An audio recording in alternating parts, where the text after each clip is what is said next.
Košiciach začína celoplošná deratizácia. Michalovskí policajti nie sú len strážcami zákona, pomáhajú aj lekárom a pacientom. Divadlo Kasia sa premenilo na džungľu.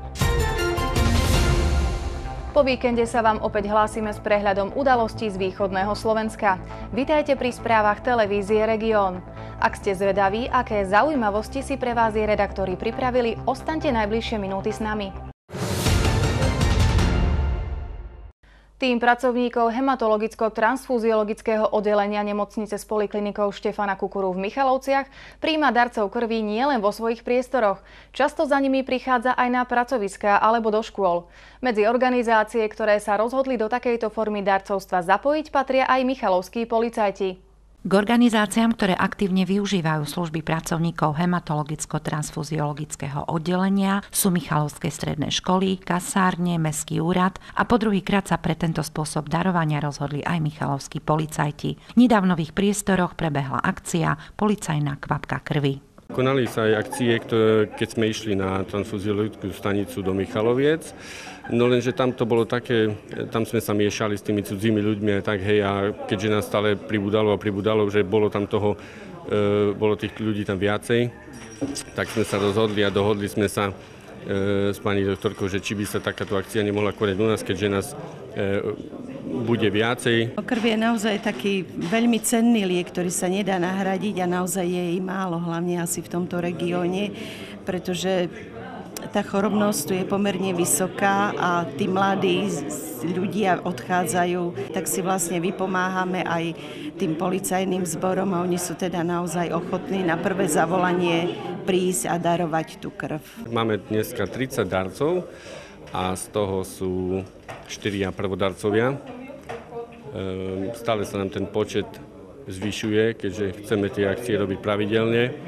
Ja som už dlhšie rozmýšľala nad tým, že darujem krv, ale to, že sa to koná, tak to ma presvedčilo, úplne utvrdilo o tom, že áno, idem, dám. Musím povedať, že po prekonaní toho veľkého strachu je to úplne super pocit, výborný pocit.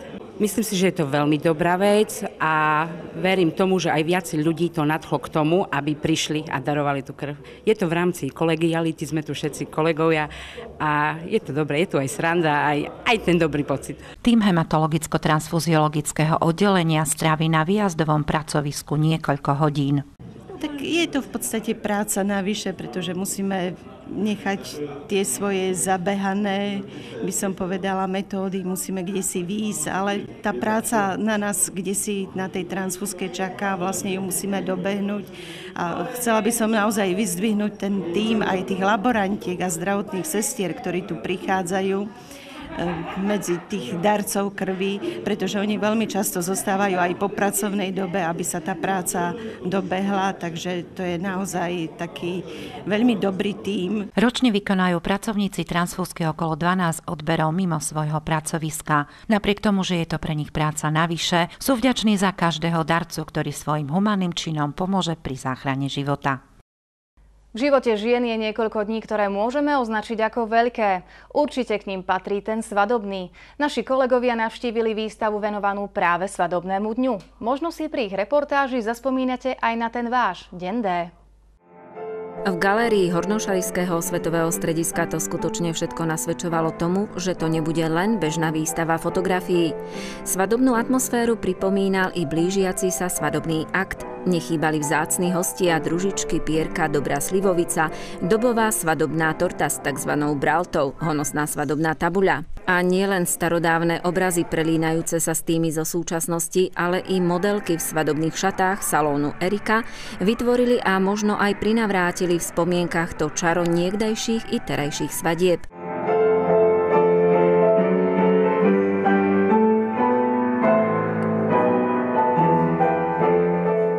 Už to bolo dávno, pred 43 rokmi. Dobre si zaspomínať. Pri tých svadobných fotografiách som si hlavne spomenula na svoju mamku, ona presne takéto má, taký formát, jak tu na sú. Ja si myslím, že niekedy to bolo asi také ťažšie ako dneska. Sa mladí berú, že tie svadby boli, by som povedal, skôr také pevnejšie, bez rozvodov, bez toho. A tá fotografia je krásna. Mám tu aj rodičov na obraze, takže si spomínam veľmi.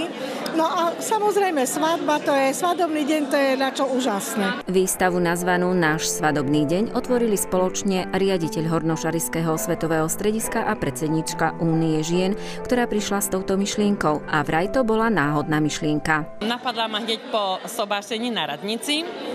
No, chcela som porovnať fotografiu, alebo lepšie povedané, ako vyzerali nevesty v minulosti a ako vyzerajú dnes, lebo je to naozaj neporovnateľné. Zozbierali sme pekné množstvo fotografií, bolo ich 150 a obrázov 40. Na výstave nájdete aj najstaršiu svadobnú fotografiu z roku 1894 a najstarší svadobný obraz z roku 1890.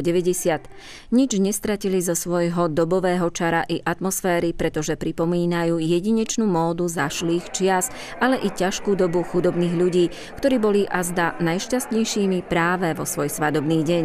A ako tvrdí fotograf Ferdinand Hažlinský, ktorý krátko priblížil i históriu fotografie. Svadobná fotografia ako taká jedna z najťažších žánrov fotografických. Tam treba zachytiť momentálne emócie, náladu, radosť a to sú neopakovateľné chvíle vlastne. Dokonca sa hovorí aj to, že taký rýchly boom vo fotografii vlastne len v počítačovej technike.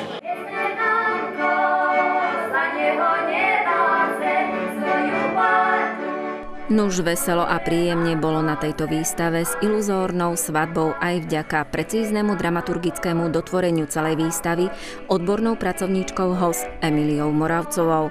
Nuž, príďte si aj vy zaspomínať, možno objaviť známe tváre a spolu s nimi sa vrátiť do spomienok ich svadobného dňa. V súčasnosti je 43 miliónov Európanov odkázaných na jedlo, ktoré im poskytujú pracovníci Červeného kríža a Červeného polmesiaca. Nová správa Medzinárodnej federácie Červeného kríža a Červeného polmesiaca poznamenala, že chudoba zasahuje veľký počet ľudí. Dokonca na Slovensku dôchodcovia sa majú horšie ako dôchodcovia v Rumunsku či Bulharsku.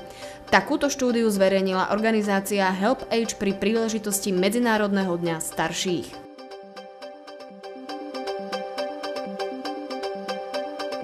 V Košiciach sa onkologickí pacienti dočkali klimatizovaných izieb vo Východoslovenskom onkologickom ústave.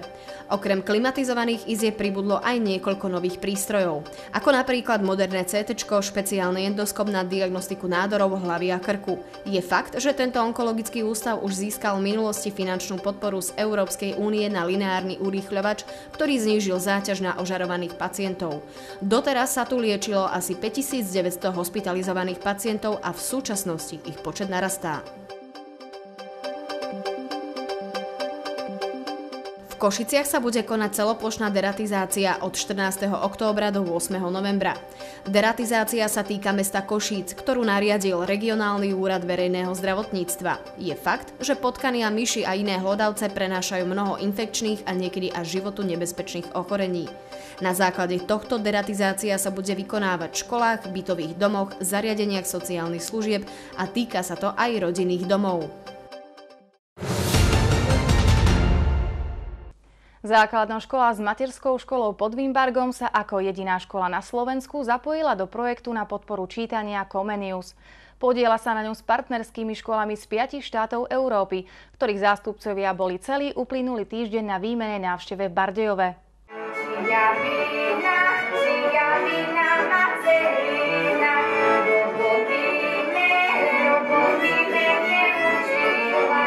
Šarišský folklór a pohostenie chlebom a soľou. Takto tradične po slovensky dnes predpoludním privítala základná škola s materskou školou pod Vimbargom v Bardejove svojich hostí zo základných škôl z Turecka, Španielska, Portugalska, Talianska a Maďarska.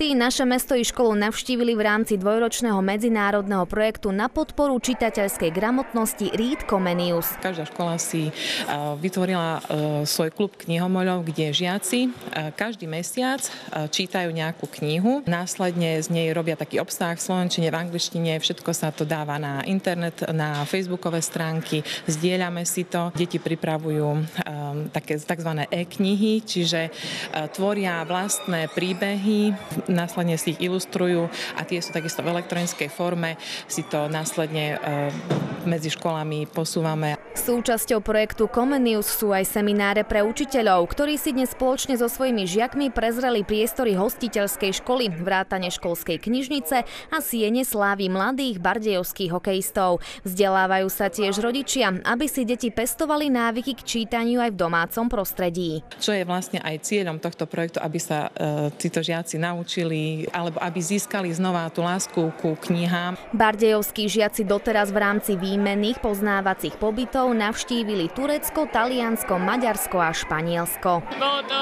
niečo nové, mohla som spoznať novú kultúru Španielov. Boli sme tam trošku za také hviezdy a boli sme jediní, ktorí v anglickom jazyku sme prezentovali, ináč všetci učitelia.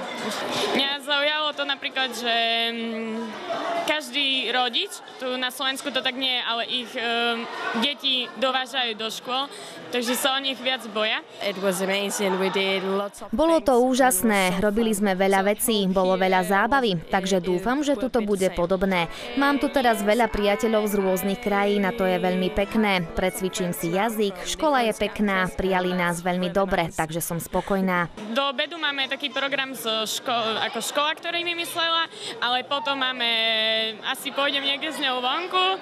Zajtra mám narodeniny, tak to asi nejak oslavíme. Jednotlivé projektové tímy z 5 európskych škôl popri ochutnávke slovenskej kuchyne či hudby absolvujú aj niekoľko výletov. Okrem Bardejova počas tohto týždňa navštívia Spišský hrad a Spišskú kapitulu, či špecializovanú knižnicu pre znevýhodnené deti v Levoči.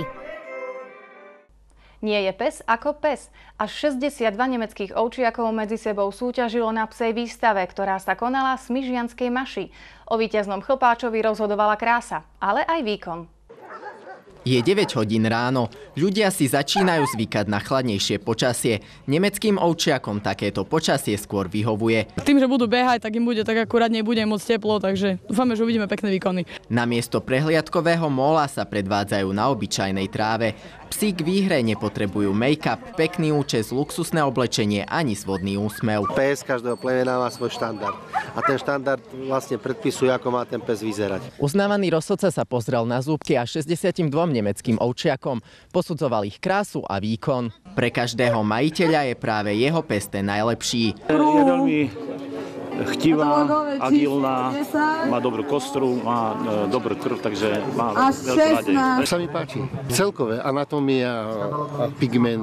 Sám rozhodca je majiteľom psa.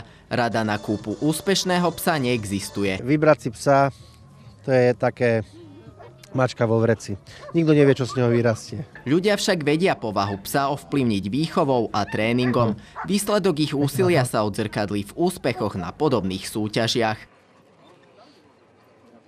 V nasledujúcej reportáži sa ocitnete v džungli. V Košiciach v divadle Kasia ožil známy Kiplingov príbeh, ktorého muzikálová podoba zdvíhala divákov zo sedadiel. Jeho obrovský úspech dojal aj samotný realizačný tím. Až jsem z toho překvapený, jaký pozitivní ohlas to má. Já si myslím, že i Mowgli se povedal, že to je kousek, který stojí za to shlédnout. Slovami chvály nikto zo zainteresovaných nešetril a oprávnene. Kritika, najmä diváci muzikál Mowgli ohodnotili vynikajúco. Výpravná show z pera Ondřeja Soukupa a Gabiny Osvaldovej ponúkla hudobne, tanečne, kostýmovo i režijne pútavý pohľad do sveta džungle. Věděli jsme, že to nebude pohádka, jenže Mowgli zase to téma samotný evokuje, že to je příběh pro děti, což vůbec není pravda. Muzikál je netypický na české pomery aj ďalšou výnimočnosťou. To obsazení je takový, že je vlastně velmi atypický, je tam spoustu herců. Práve oni museli podstúpiť náročný konkurs. Jsem se ze člověka musela změnit v koťátko a potom v kuřátko a tak a takhle jsme si hráli na tom jevišti. Svojej úlohy Pantera Bagíry sa pomerne slušne zhostil všestranne nadaný 65-ročný multitalent. Pohybovať sa po scéne mu problémy nerobilo. No tak to víte, že to už to není ono, ale snažíme se.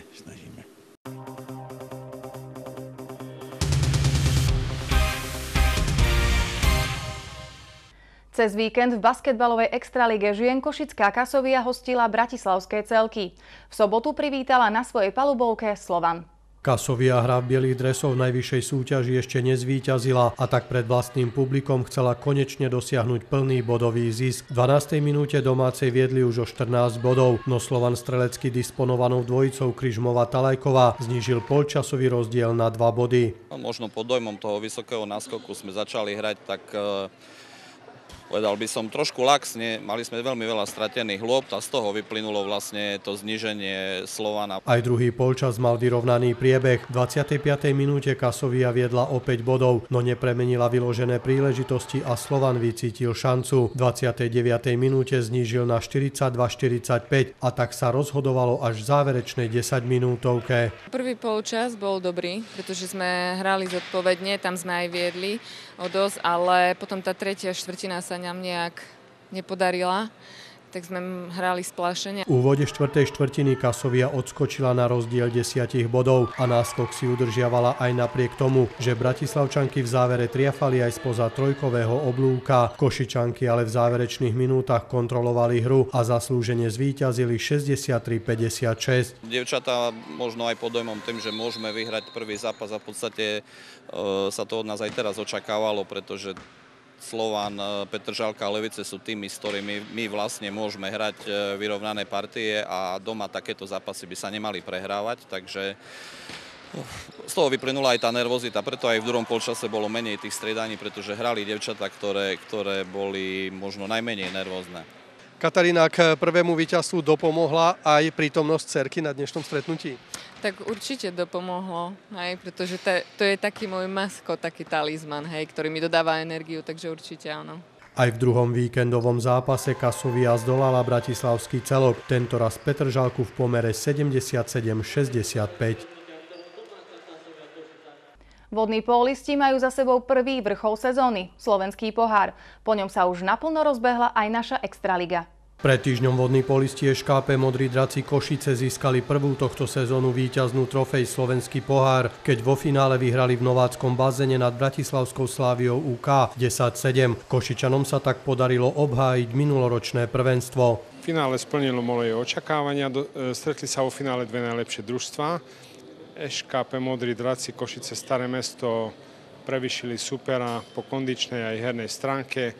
Jednoznačne majú najlepší káder v celej vodnopolovej extralige. V prvom extraligovom kole sa v domácom bazéne predstavil práve víťaz slovenského pohára, hrá v bielých čiapkách proti Novákom. Diváci v košickej krytej plavárni videli vyrovnaný priebeh len v prvom polčase, i keď ŠKP Modrí draci si do prestávky vypracovali trojgólový náskok, predovšetkým zásluhou Začoviča s Alexandrom Naďom. Hráčska kvalita sa v prospech vicemajstra prejavila v tretej štvrtine, ktorú Košičania vyhrali 6-1 a napokon celé stretnutie vysoko 15-7. A práve ŠKP by v tejto sezóne rád prelomil 6-ročnú majstrovskú hegemóniu mestského rivala ČH Hornec. Toho roku vyzerá opäť na konkurenta najväčšieho v týme Slavia UK Bratislava a uvidíme, kto ďalší, lebo Nováky veľmi omladili káder, majú 16, 17, 18 už chlapcov a ČH Hornec Košice taktiež veľmi omladili, takže uvidíme, či budú schopní ďalšie konkurencie. V zostávajúcich dvoch stretnutiach prvého kola ČH Hornec Košice zdolal Topolčany 15-7 a Slavia UK Bratislava Žilinu 15-9.